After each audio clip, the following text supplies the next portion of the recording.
and to ensure, through liaison with state and defense, that the resulting operations were consistent with American policy.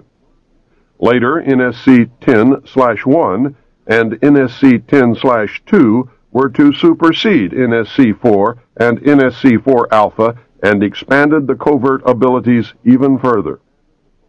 These actions established a buffer between the President and the information.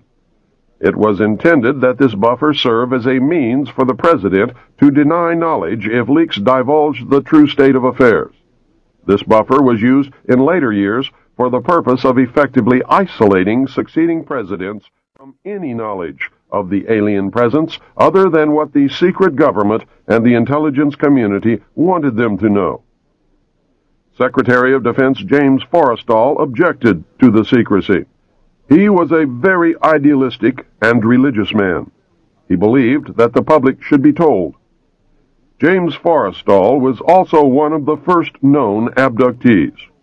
When he began to talk to leaders of the opposition party and leaders of the Congress about the alien problem, he was asked to resign by Truman. He expressed his fears to many people. Rightfully, he believed that he was being watched. This was interpreted by those who were ignorant of the facts as paranoia. Forrestal later was said to have suffered a mental breakdown. He was ordered to the mental ward of Bethesda Naval Hospital. In spite of the fact that the administration had no authority to have him committed, the order was carried out. In fact, it was feared that Forrestal would begin to talk again. He had to be isolated and discredited. His family and friends were denied permission to visit. Finally, on May 21, 1949, Forrestal's brother made a fateful decision.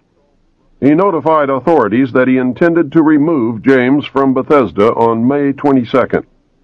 Sometime in the early morning of May 22, 1949, agents of the Central Intelligence Agency tied a sheet around James Forrestal's neck, fastened the other end to a fixture in his room, then threw James Forrestal out the window. The sheet tore and he plummeted to his death. James Forrestal's secret diaries were confiscated by the CIA and were kept in the White House for many years. Due to public demand, the diaries were eventually rewritten and published in a sanitized version. The real diary information was later furnished by the CIA in book form to an agent who published the material as fiction. The name of the agent is Whitley Strieber, and the book is Majestic. James Forrestal became one of the first victims of the cover-up. The live alien that had been found wandering in the desert from the 1949 Roswell crash was named EB. The name had been suggested by Dr. Vannevar Bush and was short for Extraterrestrial Biological Entity. EB had a tendency to lie, and for over a year would give only the desired answer to questions asked.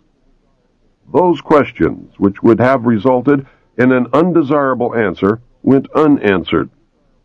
At some point during the second year of captivity, he began to open up.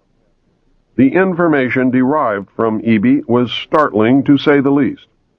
This compilation of his revelations became the foundation of what would later be called the Yellow Book. Photographs were taken of EB, which, among others, I was to view years later in Project Grudge. In late 1951, EB became ill. Medical personnel had been unable to determine the cause of EB's illness and had no background from which to draw. EB's system was chlorophyll-based, and he processed food into energy much the same as plants. Waste material was excreted the same as plants. Several experts were called in to study the illness. These specialists included medical doctors, botanists, and entomologists. A botanist, Dr. Guillermo Mendoza, was brought in to try and help him recover. Dr. Mendoza worked to save EB until June 2, 1952, when EB died. Dr. Mendoza became the expert on at least this type of alien biology. The movie E.T. is the thinly disguised story of EB. In a futile attempt to save EB and to gain favor with this technologically superior race, the United States began broadcasting a call for help early in 1952 into the vast regions of space. The call went unanswered, but the project, dubbed Sigma, continued as an effort of good faith. President Truman created the super-secret National Security Agency known as the NSA by secret executive order on November 4, 1952. Its primary purpose was to decipher the alien communications, language, and establish a dialogue with the extraterrestrials. This most urgent task was a continuation of the earlier effort. The secondary purpose of the NSA was to monitor all communications and emissions from any and all electronic devices worldwide for the purpose of gathering intelligence, both human and alien, and to contain the secret of the alien presence. Project Sigma was successful. The NSA also maintains communications with the Luna base and other secret space programs.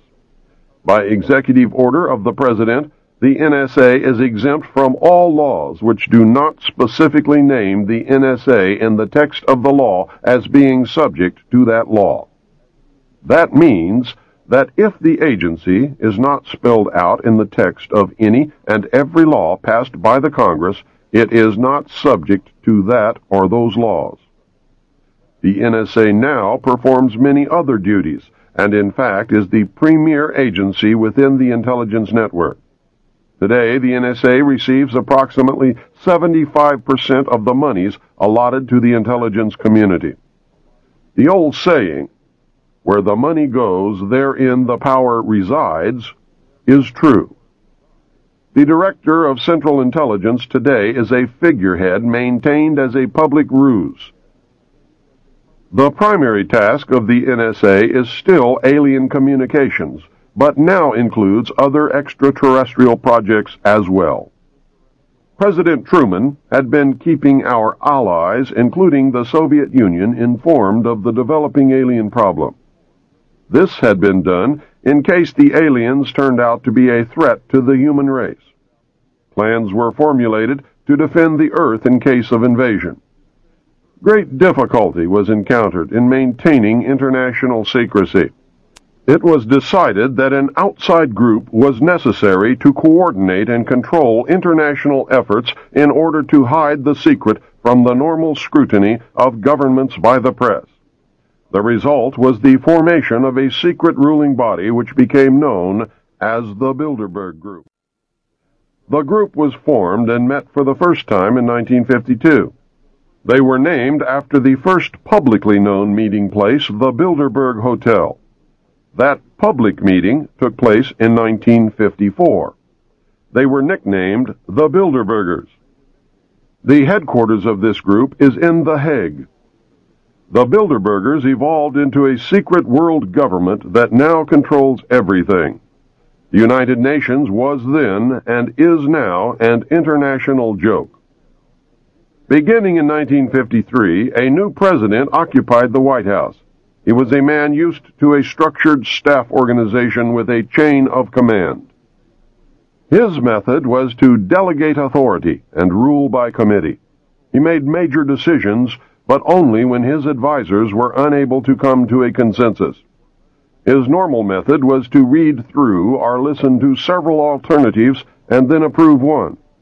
Those who worked closely with him have stated that his favorite comment was, "Just do whatever it takes." He spent a lot of time on the golf course. This was not unusual for a man who had been career Army with the ultimate position of Supreme Allied Commander during a war, a post which had earned him 5 stars. The President was General of the Army Dwight David Eisenhower. During his first year in office, 1953, at least 10 more crashed disks were recovered along with 26 dead and 4 live aliens.